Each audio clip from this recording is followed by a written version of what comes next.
नमस्कार दोस्तों लोके कहती गतकाली ता पाखे किसी नथिला आज सी कोटिपति गतकाली ता पाखे किसी नथिला आज ता पाखे गाड़ी अच्छी टंका अच्छी से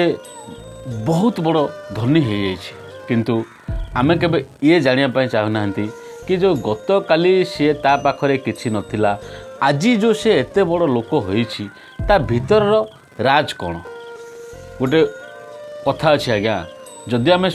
मान सूर्य हवा को चेष्टा करवा ना कि सूर्य हवा ना ताहले आम सूर्य पर निजको उत्तप्त करने को पड़ो माने निजको गरम करने पड़ो निजको जालिबा को पड़ो ता माने मु ये कहूनी कि निजको जाली दियो माने आमे सेतिकी कष्ट करने को पड़ो कि आमे जाइकी आमर ऊपर पाछरे पहुँची पारिबा आमे सफलता हासिल करने को हेले आमको सेतिकी कष्ट करने को पड़ो कि आमे जो दिगरे जाउछंदी से दिगरे आज जीवा पाई हेले आमे कोन करिया पड़ो कोन नहीं निजको ता भीतर पूरा मजी जाओ निजको ता भीतर पूरा हजई देवा पड़ो ताहले जाई आज आम जन सफलता व्यक्ति हो पारिबा आ सफलता व्यक्ति होगा आज्ञा एते सहज नुह कथा नुह तेणु समस्ते सूर्य परी हवा चेष्टा जदि करुछ ताहले सूर्य पर निजको उत्तप्त कर एतिकी ही कहबी। धन्यवाद। जय जगन्नाथ।